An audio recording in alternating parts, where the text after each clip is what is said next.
কুরবানির হাট উপলক্ষে রাজবাড়ীর বালিয়াকান্দি উপজেলায় জমে উঠেছে পশু কেনাবেচার হাট। সরজমিনে উপজেলার হাট ঘুরে দেখা যায় খামারিরা বিভিন্ন এলাকা থেকে ছোট বড় বিভিন্ন জাতির গরু নিয়ে এসেছেন।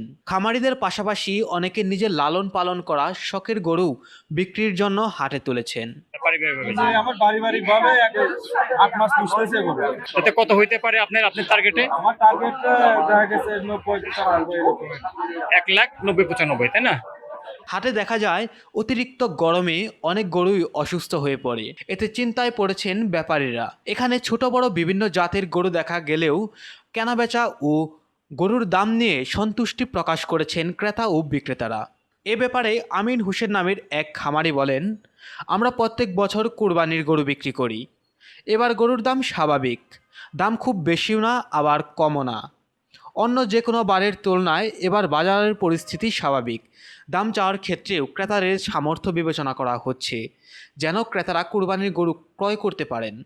এছাড়াও আগের তুলনায় স্বাভাবিক খাজনা নেওয়া হচ্ছে বলে জানান বিক্রেতারা। কুরবানির গরু কিনতে আসা হাফিজ নামের এক ক্রেতা বলেন, এবছর কুরবানির গরুর দাম স্বাভাবিক থাকায় আমরা সহজেই ক্রয় করতে পারছি। এতে আমরা খুব খুশি। খাজনাও গরু প্রতি 1,000 টাকা করে নেওয়া হচ্ছে। বাজার মোটামুটি যাই হোক, বেশি আপও না আবার আবারও ডাউন না, কিন্তু যাই হোক আমাদের এই গরুটা আমরা নিয়ে আসছি। যাই হোক আমরা 2টা করে 3টা করে গরু পুষি প্রতি বছরে। এটা 2টে বেচবো, আবার 2টে কিনে 1 বছর পরে আবার কুরবানি দিয়ে আসবো। যাই হোক এবার বর্তমান দেখা যাচ্ছে বাজার মিডিয়াম আছে, বাড়তিও না কমও। এই গরুর বাজারটা যা হচ্ছে আমার আশা যে আমি 2.5 লাখ ভেঙে বলেই বেচবো।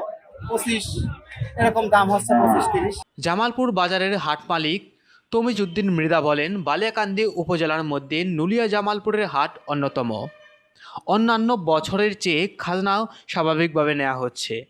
ব্যাপারীদের কাছ থেকে গরু প্রতি 600 টাকা আর খামারিদের কাছে 1,000 টাকা করে খাজনা নেওয়া হচ্ছে।